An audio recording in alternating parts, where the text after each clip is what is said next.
وَمَا لَنَا أَلَّا نَتَوَكَّلَ عَلَى اللَّهِ وَقَدْ هَدَانَا سُبُلَنَا وَلَنَصْبِرَنَّ عَلَى مَا آذَيْتُمُونَا وَعَلَى اللَّهِ فَلْيَتَوَكَّلِ الْمُتَوَكِّلُونَ. Nah, adapun Al-Imam Malik milihnya redaksi apa?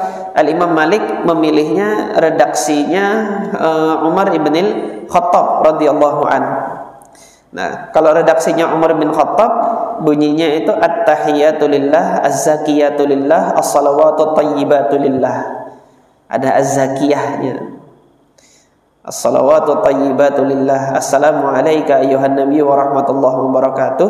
Assalamu alayna wa ala ibadillahi salihin. Asyhadu an la ilaha illallah wa asyhadu anna Muhammadan abduhu wa rasuluh. Ini diriwayatkan oleh Imam Malik di dalam Muwatta'nya. Nah, Imam Malik meriwayatkan ini ya, dipakai oleh Imam Malik di dalam mazhabnya. Jadi seperti itu. Dan ini Umar ibn al-Khattab mengajarkannya ketika di atas mimbar. Pada saat beliau itu menjadi khalifah, diajarkan qulu, katakanlah oleh kalian gitu kan. Jadi Al-Imam Malik di sini meriwayatkan dari Abdurrahman ibn Abdul Qari, beliau mengatakan bahwasanya beliau mendengar Umar ibn al-Khattab di atas mimbar yu'allimun nas at-tasyahhud.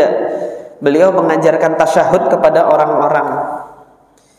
Yang mana ketika sahabat Nabi mengajarkan tasyahud ini tentunya diambil dari Nabi SAW. Kenapa demikian? Kok kita katakan ini diambil dari Nabi?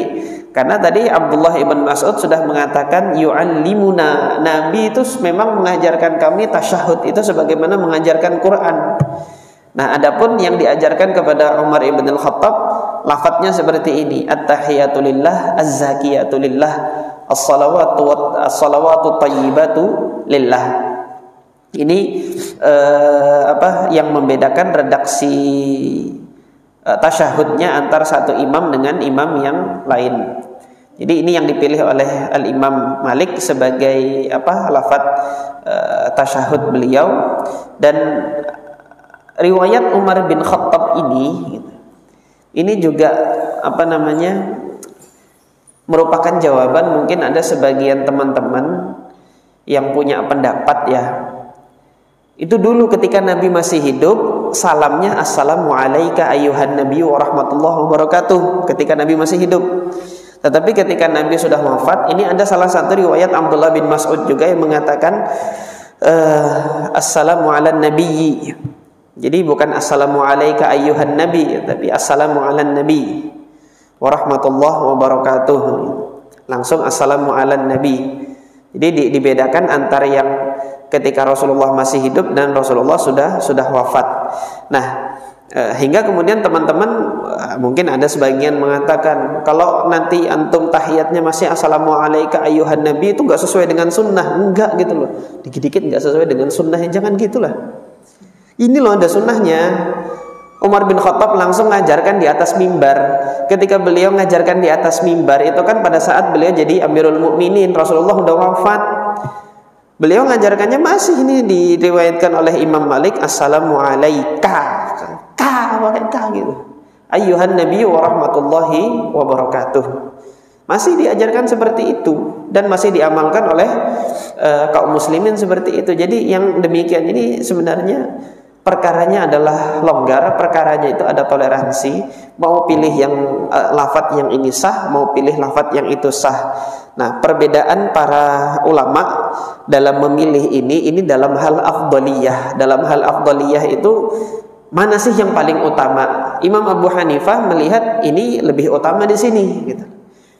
Imam Ahmad melihat lebih utama Abdullah bin Mas'ud redaksinya. Imam Malik melihat lebih afdal redaksinya Umar bin Khattab. Karena beliau sebagai Amirul Mukminin pada saat itu mengajarkan orang-orang di hadapan orang banyak diajarkan. Nah, mungkin alasannya adalah seperti itu. Al-Imam Asy-Syafi'i punya sudut pandang sendiri tentang mana yang lebih afdal dari lafaz-lafaz tahiyat yang ada ini atau lafaz-lafaz tasyahud yang ada ini. Nah, ada satu kaidah yang mungkin mudah-mudahan bermanfaat bagi antum. Ini yang saya dapatkan dari Al-Imam At-Tabari rahimahullah. Kalau didapati perbedaan pendapat di tengah-tengah ulama dalam perkara yang afdaliyah seperti ini, artinya yang di sini ada sunnahnya, yang di situ juga ada sunnahnya. Imam At-Tabari itu mengatakan in fa'ala hadza fahasan wa in fa'ala dzaka fahasan. Kalau ngamalkan yang ini bagus, ngamalkan yang itu juga bagus. Kullun marwiyun 'anin nabi sallallahu alaihi wasallam, karena masing-masingnya itu diriwayatkan dari Nabi sallallahu alaihi wasallam. Tidak bisa kita mengatakan sunnah yang ini tidak lebih bagus daripada sunnah yang itu, kan kedudukannya sama-sama sunnah. Jadi demikian. Nah, ini termasuk nanti dalam perkara ketika antum mau turun sujud itu lututnya dulukah atau tangannya dulu, dua-duanya marwiyun anin nabi. Maka yang ini sunnah, yang itu sunnah. Nah, kalau ada terjadi perbedaan afdaliyah, mana yang dipandang lebih afdal, kalau nanti teman-teman ada yang memandang lebih afdal turun tangan dulu, silahkan. Ada yang memandang lebih afdal turun lutut dulu, silahkan. Yang nggak benar apa? Yang mengatakan yang ini nggak benar gitu loh. Yang turun lutut duluan nggak sesuai dengan sunnah. Lu ada sunnahnya kok, diriwayatkan Imam Tirmidzi. Turun lutut duluan itu diriwayatkan oleh Al-Imam At-Tirmidzi rahimahullah di dalam sunannya, yang mungkin sebagian ulama ada yang melemahkan. Itu dilemahkan gara-gara ada salah satu perawi namanya Syarik ibn Abdullah An-Nakhai, katanya lemah. Tapi kalau teman-teman mau melihat mengkaji secara detail, nggak taklid sama personal ustadz tertentu gitu kan, personal ulama tertentu, tapi mau mengkaji lagi, Syarik bin Abdullah An-Nakhai itu berbeda pendapat. Para ulama jarh wa ta'dil, sebagian ada yang mensiqahkan, sebagian ada yang mendhaifkan. Nah, ketika sebagian ada yang mensiqahkan, ada yang mendhaifkan, nggak bisa kita serta-merta menggugurkan Syarik bin Abdullah An-Nakhai gitu loh, dalam periwayatannya tersebut gitu. Nah, ini tidak dibenarkan demikian, karena Syarik bin Abdullah An-Nakhai setelah ditelusuri biografi beliau itu ada dua masa, ada dua fase di dalam hidupnya itu. Fase pertama itu hafalannya masih kuat. Ketika hafalannya itu masih kuat, disinilah para ulama itu mengatakan beliau thiqah, hadisnya sahih, hadisnya hasan. Setelah beliau jadi qadhi di Kufah, ketika beliau diberikan amanat untuk menjadi qadhi di Kufah, di situ hafalan-hafalan beliau mulai berubah. Ketika beliau hafalannya itu mulai berubah, di sini nanti para ulama jarh wa ta'dil itu menilai Syarik bin Abdullah An-Nakhai lemah periwayatannya. Ya, mungkin karena kesibukannya dia dalam menentukan qadha, kehakiman bagi orang-orang yang ada di Kufah pada saat itu, mungkin berpengaruh terhadap hafalannya, hingga hafalannya itu berkurang kualitasnya pada saat beliau menjadi qadhi di Kufah. Nah, yang seperti ini kita lihat riwayat hadis turun lutut duluan itu yang diriwayatkan oleh Syarik, diriwayatkan pada saat beliau itu hafalannya belum berubah atau setelah hafalannya berubah, kan begitu. Cara taunya gimana Ustaz? Lihat muridnya. Siapa yang meriwayatkan dari Syarik bin Abdullah An-Nakhai gitu. Al-Imam Ibnu Hibban rahimahullah menyampaikan Syarik bin Abdullah An-Nakhai kalau yang meriwayatkannya itu adalah orang-orang Wasit.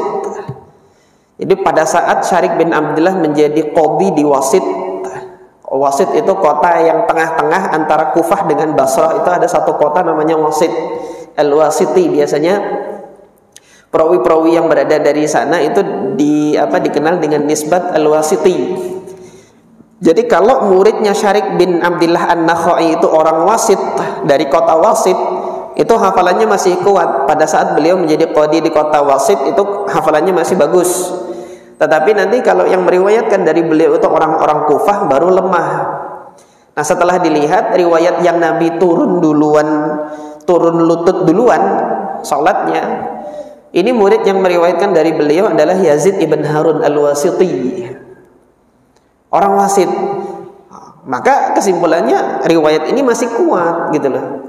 Riwayat yang menyatakan bahwasanya Nabi SAW turun lutut duluan itu masih kuat. Oleh karena itu jumhur ulama dari 4 madhab ini 3 madhab tuh turun lutut, bukan turun tangan.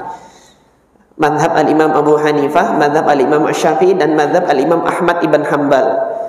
Kalau turun sujud lutut duluan.